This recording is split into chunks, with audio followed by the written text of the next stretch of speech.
อันนี้มันยักษ์ไข่คือมักว่าเนาะแต่ว่าโบแมนมักว่าน้ำนี่ฝากเบื้องนี้นี่บกแห้งใจดีใจแล้ว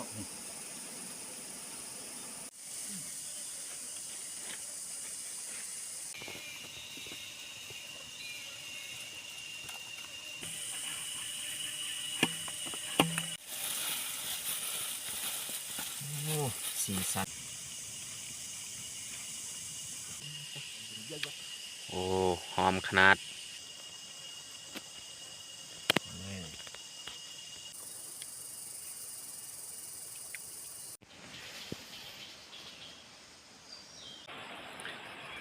กราบสวัสดีเบิร์ดสุขูสุคนยินดีต้อนรับเข้าสู่ซองบ่าวยูสำหรับวันนี้ข่อยก็ออกไปหาปลาเพราะว่าตอนนี้ก็เฮาซักเขาให้แล้วก็มีโอกาสได้ออกไปหาปลา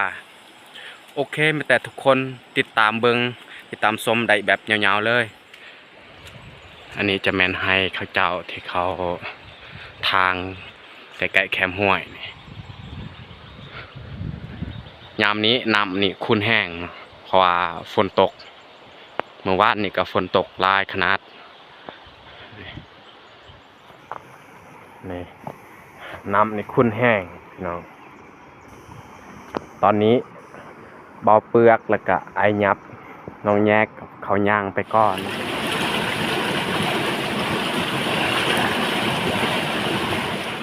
เฮาหาปลาเทื่อนี้นี่เฮาจะบ่ได้ถือแห่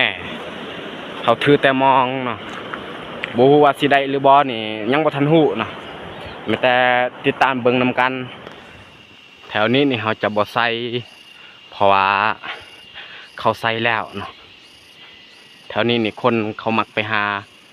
แถวไกลๆนี่เฮาสิขึ้นเทิงเลยแถวนี้นี่ปลานี่บ่หลายแล้ว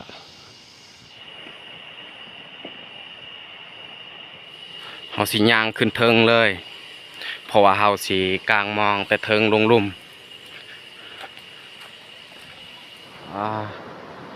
นี่มักไม้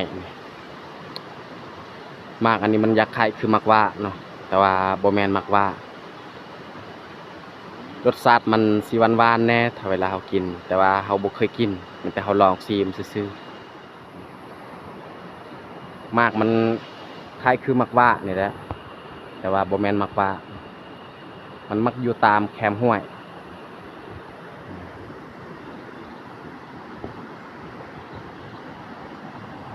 อันนี้ก็คือการ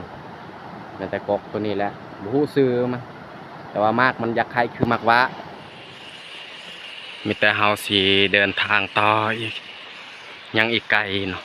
ตอนนี้ก็เวลา9 โมงแล้วอากาศร้อนแห้งนี่น้ำนี่ฝากเบื้องนี้นี่บกแห้งเลือแต่เบื้องหันเนาะมันไหลเบื้องนี้นี่ถ้าว่าย้ำฝนนี่มันก็ไหลอยู่แต่ว่าบ่ไหลปานใดนี่ช่วงย้ำแรงแล้วนี่เขาอัดคอนนี่สบายนี่แหละบริเวณที่เขาอัดคอนนี่ฝากเบื้องนี้แมนเขาอัดเลยบ่ให้น้ำมันไหลเขาปล่อยออกหน่อยเดียวถ้าว่าตอนเขาอัดนี่เขาจะอัดเบิดเลยนี่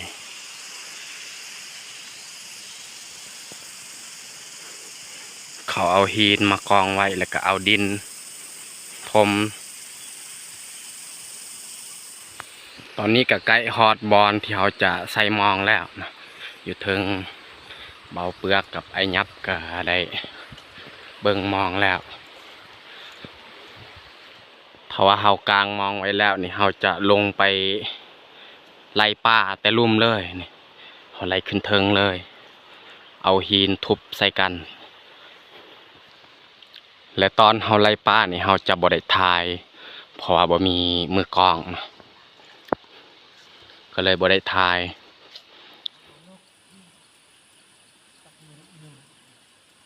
3 โต้เลยครับ3 โต้ได้แต่3 โต้ใส่บอลเดียว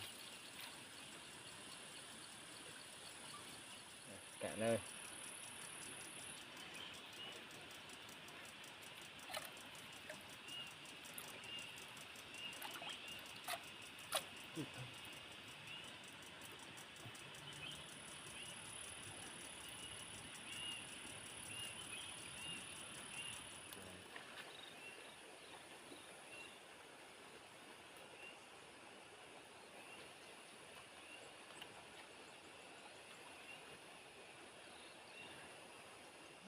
บ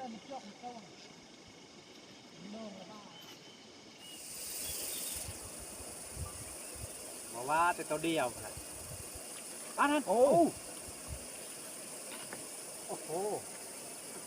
เพราะว่ามันหลุดค่อย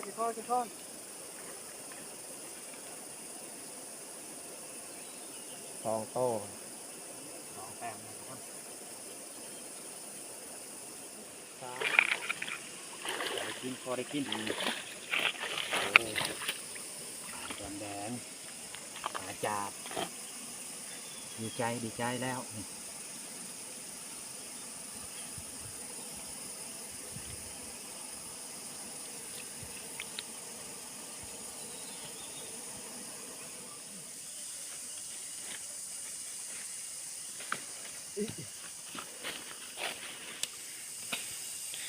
นี่แหละผลงานที่หาได้ในคาบเช้า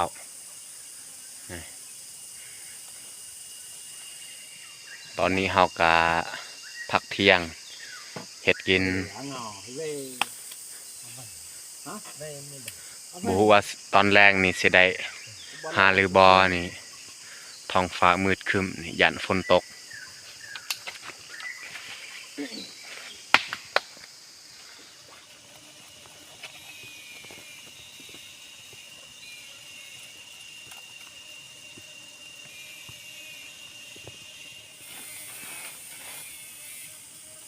ย่านฝนตก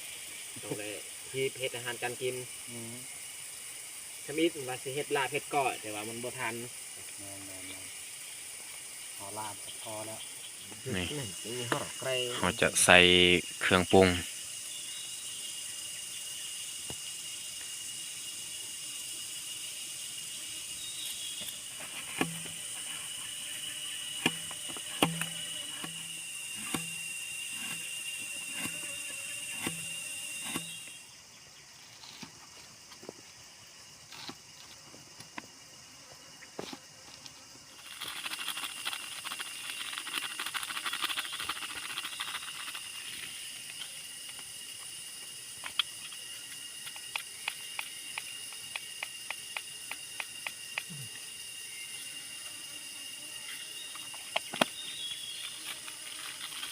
ผง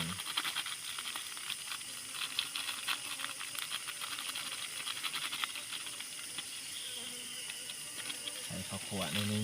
มีกลิ่นหอมมาแล้วทำผิดข้าวบด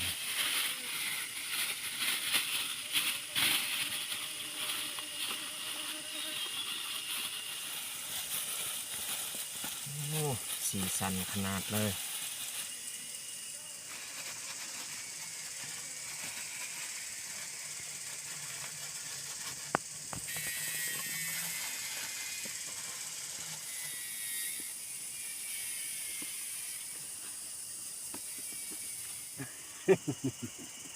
ปิดกระบังเป็นดอกที่แสบที่สุดแหนมแสบได้ของล่าง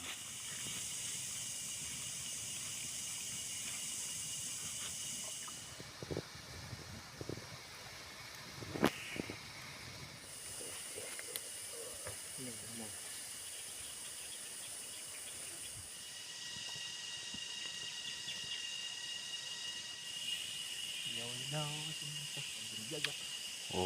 หอมขนาด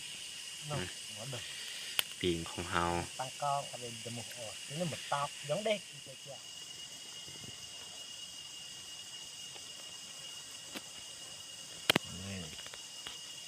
thật là rồi hả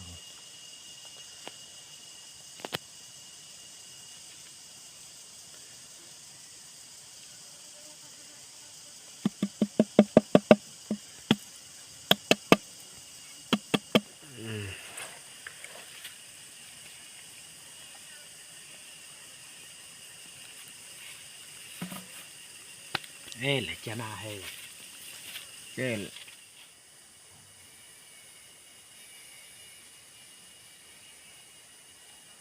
อาหารเที่ยงของเฮากับสำเร็จเรียบร้อยโอ้มีข้าวแห้งให้จะพาเพิ่นก้อนเลยมามีกับอดเอา หอด1 โมงปลายสิเข้า2 โมง แมน เอามากินข้าวน้ำกัน มาพี่น้องมา เห็ด2 เมนูล้ามกับปีกนี่แหละแบบง่ายๆ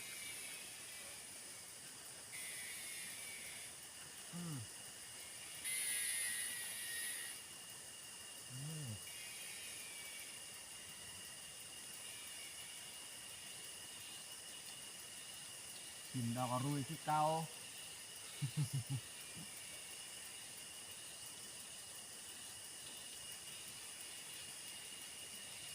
ดอกหนึ่งแซ่บเลย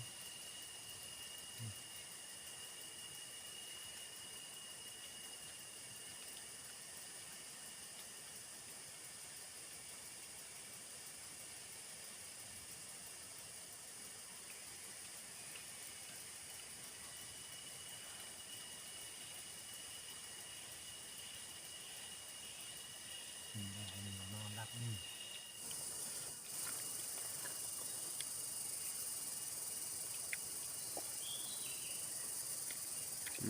สุดยอดดอกอรุยครับ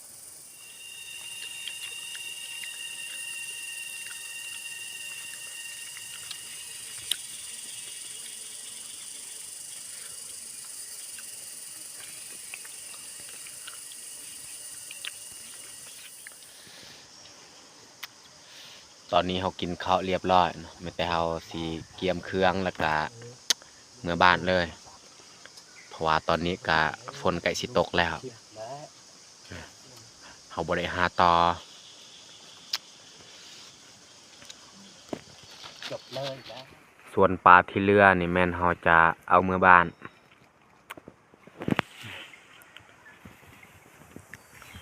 ท้องฟ้ามืดครึ้มแล้วฝนใกล้สิตกมีแต่เขาสีเกียมเครื่องเมื่อบ้าน เรื่องเวลาจับคือ